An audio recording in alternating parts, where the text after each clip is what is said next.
Why should we care what you? Presidents ate. I mean, come on, what does dinner have to do with history? But trust me on this one, if you really want to understand a person, especially the guys sitting in the most powerful chair on earth, look at what's on their plate. George Washington could swing a sword and beat the British Empire, sure. But in the morning, he was just another guy gumming down soft hoe cakes drowned in honey, because, well, the man barely had any teeth left. Ronald Reagan could scare the Soviet Union half to death, but he couldn't stop popping jelly beans. Yeah, the same candy most third graders get bored of halfway through class. And Richard Nixon, he could play secret midnight chess with China, but breakfast, he was sneaking around with cottage cheese smothered in ketchup. That's not diplomacy, that's a cry for help. See, food doesn't just fill your stomach. It mirrors the times, the culture, the quirks, and sometimes the downright weirdness of each president. So today, you've got me, your nerdy historian buddy who loves to roast dead presidents, taking you on a food tour from 1789 to 2025.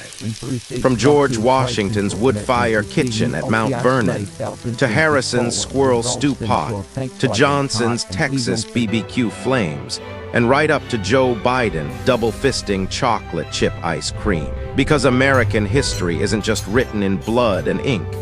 It's also glazed in butter, drowned in honey, and supersized with fast food. The founding era, 1789-1825. Picture this, America had just broken free from Britain. The country was young, broke, full of ideals, and still figuring out how to tie its own shoes. The dining tables of those early presidents, let's just say they weren't Michelin star spreads. More like farmhouse rustic with a dash of survival. But those dishes reflected the grit, and sometimes the awkwardness of a nation still learning to chew. George Washington, 1789-1797, pancakes for a toothless hero. Hoe cakes, cornmeal pancakes dripping with butter and honey. Washington's dental situation was a disaster. Wooden dentures, ivory, even human teeth. He tried it all. Hoe cakes were soft enough to slip down without a fight. The first president fueling the republic with humble Southern fare, proof that America's foundation was built on simple stuff. Just like the nation itself, still soft, not ready to bite, surviving by soaking itself in honey to slide past the hard times. The father of the nation was fierce on the battlefield, but in the mornings, he was basically your grandpa at the nursing home, dunking soggy pancakes. John Adams, 1797-1801, America's first apple influencer. Hard cider at breakfast, apple pudding for dessert. In New England, cider was safer than water. Adams guzzled it daily and topped off his nights with spiced apple pudding. Adams lived and breathed apples, strict and stubborn as a politician, but secretly a sweet tooth. Like an apple, sometimes sharp, sometimes sweet, always rooted deep. Adams stuck to his principles the same way he stuck to his fruit. If Instagram had been around, Adams would have spammed #cider life red apple stories every morning. Thomas Jefferson, 1801-1809, the first food blogger with a quill. Macaroni and cheese. He fell in love with it in France, even brought back a pasta machine. While serving as ambassador in Paris, Jefferson wrote down recipes in detail like some 19th century foodie blogger. He didn't just import Enlightenment philosophy, he also imported carbs and cheese. Mac and cheese became an American staple thanks to him. Like the dish itself, Jefferson blended French ideas with American grit and baked them into a rich new republic. People remember him for democracy, but his friends probably remember him as that guy who forced us to try Virginia mac and cheese. James Madison, 1809-1817, quiet president, loud first lady. Madison's fave isn't clear, but Dolly Madison, his wife, turned ice cream into a White House sensation. Dolly served exotic flavors at parties, making ice cream the dessert of Washington society. America was still poor, but Dolly made desserts a symbol of class and charm. She was the queen of dessert diplomacy. Madison himself was small and soft-spoken, but his policies, like the War of 1812, left a cold, lasting aftertaste. Honestly, he probably cared less about governing than Dolly cared about the next ice cream flavor. James Monroe, 1817–1825. Spoon-bread simplicity. Spoon-bread, a soft, custardy corn dish eaten with a spoon. At his Virginia plantation, spoon-bread sat alongside fried chicken and ham. Monroe is remembered for the Monroe Doctrine. Europe, stay out of the Western Hemisphere. Big words, simple meals. Spoon-bread, smooth, comforting, and filling, mirrors his steady but unflashy diplomacy. He told Europe, America first. But on his plate, he was eating a corn and souffle hybrid. Talk about global first for dinner. Early 19th century America expands, and so does its stomach. The young republic didn't just stretch its borders westward, it also stretched its waistline. The food on the president's tables started looking more frontier fuel than fine dining, and every bite carried a taste of the growing pains of a country still figuring out who it wanted to be. John Quincy Adams, 1825–1829. Fruit over politics. Apples, pears, plums, if it grew on a tree, he was munching it. Adams literally expanded the White House garden so he could snack healthy before eat clean was even a phrase. While the nation tore itself apart arguing over slavery and expansion, he was basically America's first fruitarian.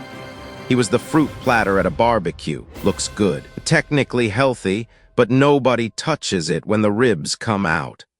They called him a man of intellect, but really he was just the White House's first diet influencer. Andrew Jackson, 1829–1837. Leather breeches for a leather soul.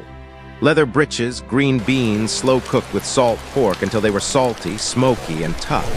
Frontier staple, meant to keep soldiers and settlers alive on cheap calories. Jackson embodied the rough frontier, hot-tempered, hard-edged, fueled by beans and bacon. His policies were just like his beans, tough, salty, and hard to swallow. Especially the Indian Removal Act, which forced thousands onto the Trail of Tears. They called him Old Hickory, but honestly, old leather beans would have been more accurate. Chewy, salty, and impossible to digest. Martin Van Buren, 1837–1841. Oysters everywhere. Oysters, raw, baked, stewed, didn't matter. He devoured them. In 19th century New York, oysters were as common as hot dog carts are today. Van Buren ate them by the mountain. He wanted to project urban sophistication instead of backwoods simplicity. Like oysters, slick on the outside, slimy and controversial inside. His presidency slid straight into the panic of 1837. The man loved oysters so much, he might have been America's oyster king. Just the kind nobody wanted to sit next to at dinner. William Henry Harrison, 1841. Squirrel stew for 31 days. Squirrel stew. Yes, you heard that right. Harrison used it as campaign PR, handing it out at rallies to prove he was a log cabin man of the people. It worked, he won the election. But then he died after just 31 days in office. Like squirrel stew, steaming hot when it first hits, but let it cool and nobody wants a second bite.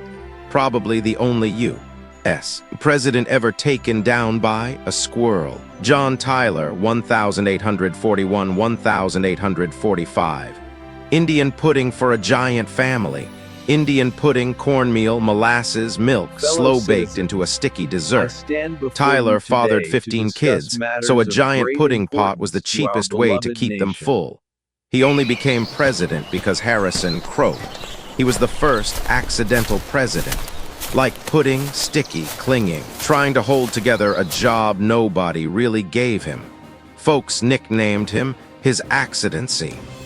Honestly, the pudding probably had more authority than he did. James K. Polk, 1845–1849. Cornbread expansion.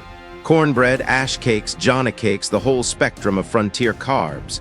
Polk was a Southern boy through and through, raised on cornmeal. Under Polk, America expanded coast to coast, Texas, California, the Pacific. Cornbread became the frontier's marching fuel.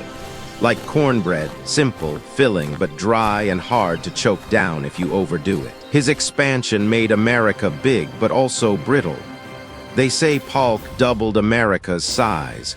Honestly, it might have just been the cornbread. Zachary Taylor, 1849-1850. Creole rice fritters on the front line. Louisiana rice fritters, fried and crispy. Taylor spent much of his military career in New Orleans, hooked on Creole street food. He brought it to the White House. He embodied America's growing diversity, blending European, African, and Creole flavors.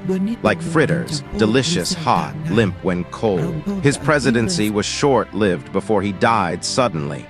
People say cherries and milk killed him. Personally, I blame day-old fritters. Millard Fillmore, 1850-1853. Mock turtle, real trouble. Mock turtle soup, calf's head stew pretending to be fancy turtle soup. In Victorian times, turtle soup was posh. Mock turtle was the budget knockoff. Fillmore loved it so much he installed the first real stove in the White House to cook it better. Fillmore's presidency was just like his soup, a cheap imitation of the real deal. A mock presidency looked official, tasted bland, quickly forgotten. People joked he was the mock turtle president. Half cow, half turtle, fully irrelevant. Franklin Pierce, 1853-1857. Clam lover from New England. Fried clams, clam chowder. Classic New England comfort food, and Pierce leaned into his regional roots. He wanted to seem like the humble hometown guy. Like clam chowder, warm at first, but watery and forgettable. His presidency was just as thin. Pierce is living proof that eating clams doesn't make you smarter. James Buchanan, 1867-1861. Cabbage and loneliness. Cabbage, pickled, buttered, boiled, didn't matter. Buchanan was the only lifelong bachelor president. People joked the only thing he was committed to was cabbage. While the country split apart, he was chewing his greens. Like cabbage, lots of leaves, no solid core. His leadership had no backbone. If the Civil War had started over sauerkraut, Buchanan might have gone down as a hero. Instead, he's remembered for nothing but failure. Abraham Lincoln, 1861-1865. Bacon and brotherhood. Bacon, always bacon. From his log cabin childhood to nights at the White House, Lincoln kept bacon close. He even shared it with soldiers around Civil War campfires. Bacon became his symbol of unity, president and soldiers, shoulder to shoulder, sharing the same pan. Lincoln branded himself a president of the people. Bacon was his bridge to them. If the Gettysburg Address was his great speech, then in Bacon we trust might have been his real motto. The Gilded Age and Reconstruction, 1865-1900. After the Civil War, America was charging full speed into industrialization. Railroads crossing the continent, waves of immigrants arriving, and politics drowning in corruption. And honestly, the president's diets weren't doing much better. Their meals reflected a nation trying to swallow the whole world, and sometimes choking on it. Andrew Johnson, 1865-1869. Hoppin' John, zero luck. Hoppin' John, black-eyed peas and rice with pork, a Southern New Year's dish for good luck. Johnson, a poor boy from Tennessee, lucked into the presidency after Lincoln's assassination. Then he nearly got kicked out by Congress. He ate Hoppin' John to invite luck, but politics had already left the building. Like the peas, supposed to bring fortune, but all he got was one vote away from removal. If black-eyed peas really brought luck, Johnson should have eaten them by the bucket. Ulysses S. Grant, 1869-1877. Rice pudding general, sweet rice pudding with milk, sugar, cinnamon. The Civil War hero's stomach was wrecked by booze, bad army rations, and stress. He stuck to simple comfort food instead of fancy banquets. He won the war, but as president he governed like his pudding, soft, plain, and easy to forget. A man full of scars, leading with simplicity, but a little too bland for the times. He beat Robert E. Lee, but waved the white flag to a bowl of rice pudding. Rutherford B. Hayes, 1877–1881. Pancake politics, cornmeal pancakes with molasses. Hayes longed for them even while fighting in the Civil War and served them proudly in the White House instead of French crepes. He wanted to look like the Everman, but he got the presidency only thanks to a shady deal. People called him his fraudulency. Like a pancake, sweet on top but burnt underneath. While the nation starved for reform, Hayes was busy flipping flapjacks. Breakfast diplomacy at its finest. James Garfield, 1881.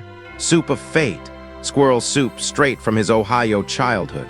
Raised poor, Garfield never let go of the frontier food that fueled his family. Even in the White House, he kept eating it. He wanted to show he was a president of the people. Like his soup, his presidency got cut short, assassinated within months. America's destiny seems pretty clear. Presidents who eat squirrels don't last long. Chester A. Arthur, 1881–1885. Double mutton chops, roasted lamb cuts. Was known for his lavish parties and for his massive mutton chop sideburns. He liked style, pomp, and excess, but history mostly remembers his whiskers. Like lamb fat, shiny and indulgent, but no lasting flavor. The only U.S. president whose favorite dish and his face had the exact same name. Grover Cleveland, 1885, 1889, 1893, 1897. The pickled herring president. Pickled herring with beer. The only president to serve 2 non-consecutive terms. He ate like an immigrant factory worker, drank like a sailor, and governed with plenty of baggage. His Everman image resonated with voters until scandals and strikes soured it. Like pickled fish, strong, salty, hard to swallow, but somehow still around.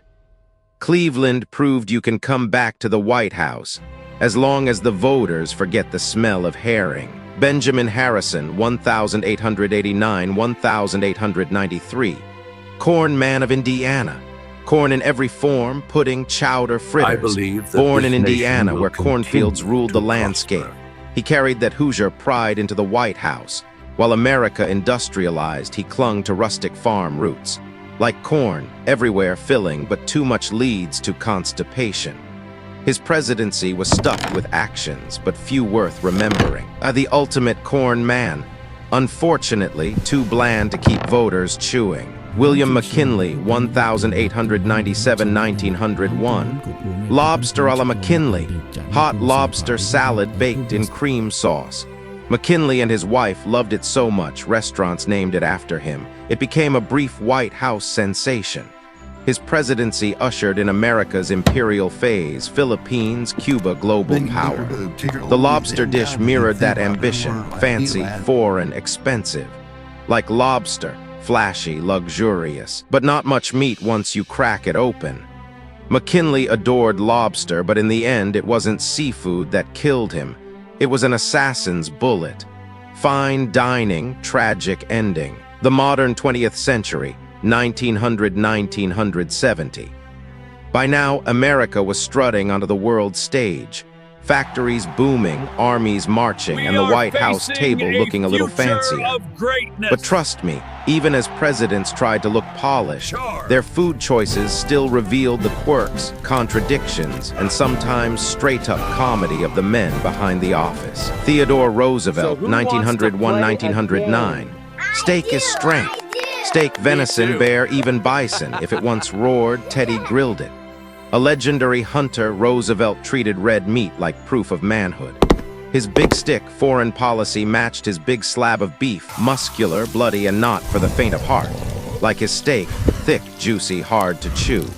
Roosevelt's politics were meaty, but sometimes tough to swallow. French diplomats complained White House dinners felt more like Texas Roadhouse than Versailles. William Howard Taft, 1909–1913.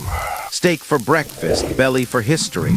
A 12-ounce steak every morning with eggs and toast, of course. Taft tipped the scales over 330 pounds, famously once stuck in the White House bathtub. He ate like a champion sumo wrestler, but led with the indecision of a dietitian. Political metaphor, like beef fat, lots of energy, but clogging up the system. Proof of the saying, eat breakfast like a president, lunch like a senator, dinner like a broken scale. Woodrow Wilson, 1913-1921. Chicken salad diplomacy. Chicken salad. With a weak stomach, Wilson nibbled light meals even while dragging America into World War I. An intellectual president who cared more about paperwork than party menus. He cooked up the League of Nations but chewed on lettuce, like a salad. Healthy, cerebral, but not exactly exciting. He must have thought a piece of chicken salad would save the world. Spoiler, it didn't. Warren G. Harding, 1921-1923. Chicken pot pie on the porch. Creamy chicken pot pie. His wife baked it for campaign visitors who showed up to his famous front porch speeches. Folksy family man image that helped him win hearts, like pot pie, warm and comforting on top, chaos underneath. His administration was stuffed with corruption. People joked. He was better at dinner than at governing. Calvin Coolidge, 1923-1929. Silent Cal and apple pie. Vermont apple pie, sometimes topped with bacon. Coolidge barely talked but loved simple food from home. Apple pie screamed American dream. He let desserts do the talking, like apple pie, safe, predictable, nothing surprising. People joked. Silent Cal only smiled when he saw another pie on the table. Herbert Hoover, 1929-1933. Sweet potato marshmallow. Baked sweet potatoes topped with gooey marshmallows. Hoover had a sweet tooth. Too bad his presidency collided with the Great Depression. Cheap, sugary comfort in a time of national hunger. Like his marshmallow yams, pretty on the surface, but no sugar could cover the bitterness of reality. Millions lost jobs and homes while he sat sugarcoating everything, literally. Franklin D. Roosevelt, 1933-1945. Great nation. Grilled cheese commander, grilled cheese with tomato soup. FDR served 4 terms, led the U.S. through Depression and World War Roman II, yet his favorite meal was middle school cafeteria food. Meaning, he wanted to show solidarity. If everyday folks ate it, so did the president. Like grilled cheese, warm, cheap, universally loved. That's how he built trust. Hitler never understood America's secret weapon. Melted cheese between bread. Harry Truman, 1945-1953. Well done, America. Steak cooked only well done, never rare. Truman once said, only coyotes eat raw meat. Straight shooter, zero patience for pink centers. No-nonsense guy who dropped the bomb and built NATO. Like a charred steak, tough, consistent, but not flexible. He liked everything well done except his handling of the Korean War. Dwight D. Eisenhower, 1953-1961. 5-star fudge. Chocolate fudge with walnuts and marshmallow cream. Recipe came from Mamie Eisenhower and spread across America, even printed on White House stationery. A 5-star general turned president, remembered for suburban highways and sweet suburban fudge. Like fudge, sweet, addictive, representing the comfy 1950s boom. He beat Hitler, but his toughest battle was resisting a candy tray. John F. Kennedy, 1961-1963. Chowder of Camelot, New England fish chowder. Kennedy once mailed the recipe to a school kid who asked, young, charming, approachable, a president who could share soup secrets with the people, like chowder, creamy and cozy, but quick to boil over. Just ask Cuba during the missile crisis. Camelot collapsed, but at least the Kennedy family still had chowder. Lyndon B. Johnson, 1963-1969. BBQ diplomacy, Texas barbecue and chili. Johnson hosted world leaders at his Texas ranch with BBQ feasts, branding it barbecue diplomacy. He used food as a cultural flex, Texas-style hospitality to show off Southern strength, like chili, fiery, messy, and overwhelming. His Vietnam War strategy left the same aftertaste. If only he grilled ribs instead of grilling young Americans in Vietnam, his legacy might have been different. The media age and the fast food presidency, 1970 today. After 1970, the presidency wasn't just about policy, it was about image. Every scandal got magnified, every bite photographed. Suddenly, a president's menu carried as much weight as his speeches. The White House table became prime-time television. Richard Nixon, 1969-1974, cottage cheese Watergate, cottage cheese topped with ketchup. Nixon ate it almost every day on Air Force One, at the White House, everywhere. In the 70s, eat clean trends made cottage cheese a health food. Nixon managed to ruin it with ketchup. Like his presidency, looked wholesome on the outside, but the mix inside was messy and hard to swallow. Just ask Watergate. Honestly, his biggest crime might not have been wiretapping. It was ketchup on cottage cheese. Gerald Ford, 1974-1977. Pot roast and butter pecan, calm down. Pot roast and butter pecan ice cream. Ford took over after Nixon, trying to calm the nation with family dinner vibes. Homey, steady, safe. His food mirrored his attempt at stability. Like pot roast, filling but nothing surprising. History remembers Ford more for falling downstairs than for his pot roast diplomacy. Jimmy Carter, 1977-1981. Cheese grits forever. Southern grits with eggs. Georgia farm boy through and through, Carter ate grits all his life. He built his image as the honest farmer in a time of inflation and oil crises. Like grits, warm, filling but plain, comforting but not enough to fix hunger. Living past 90 proves grits are healthy. Too bad they didn't win him votes. Ronald Reagan, 1981-1989. Jelly bean diplomacy. Jelly belly jelly beans. Reagan kept jars of them in meetings, on Air Force One, even at his inauguration. 5 tons were ordered. Sweet, colorful, optimistic. The candy matched his morning in America persona. Like jelly beans, fun on the outside, but flavors unpredictable. Reagan's policies were sugary, but not simple. Maybe the USSR didn't collapse from missiles, but from jelly bean overload. George H.W. Bush, 1989-1993. Pork rinds vs. broccoli. Pork rinds with Tabasco. Bush openly declared, "I'm president and I'm not going to eat any more broccoli." Folksy honesty, choosing gas station snacks over leafy greens, like pork rinds, crunchy and strong but crumble under pressure. Desert Storm was a win, but the economy cracked him. The only president to spark a farmer's revolt over broccoli. Bill Clinton, 1993-2001. Burger in Chief. Jalapeno-loaded cheeseburgers. Clinton loved hitting McDonald's on the campaign trail. America loved him for it. Burgers in the 90s symbolized globalization and energy. Fast, greasy, everywhere.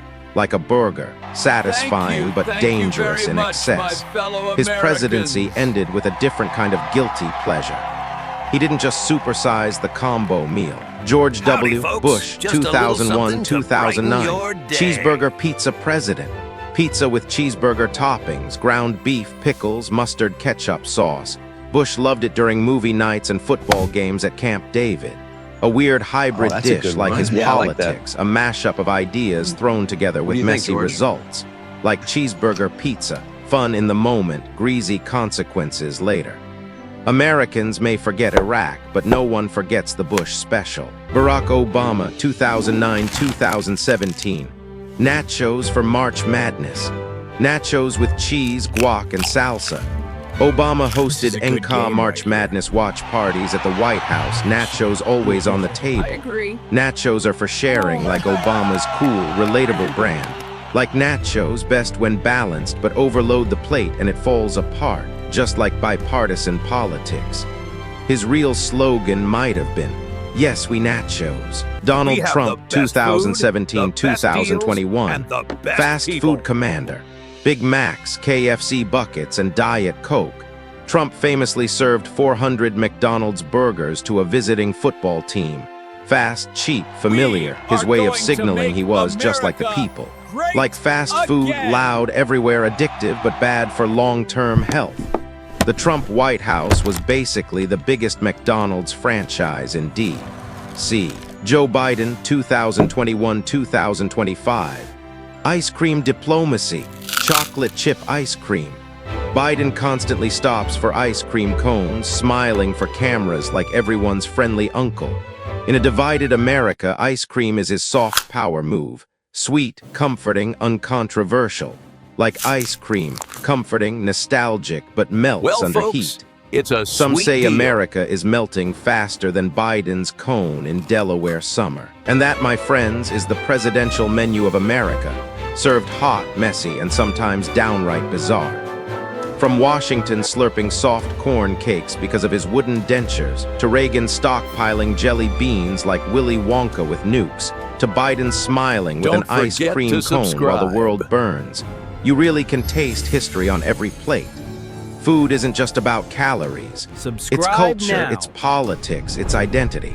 It tells us who these men were, what America wanted at the time, and sometimes what America wanted to hide. So next time you sit down with a cheeseburger, a bowl of grits, or just a scoop of ice cream, remember, you're not just eating. You're connecting to 250 years of messy, delicious, ridiculous history. Now I've shared the menu. What about you? Which president's favorite food shocked you the most? And if you were president, what would your signature dish be? Drop it in the comments. I want to see if anyone here is bold enough to pick squirrel stew.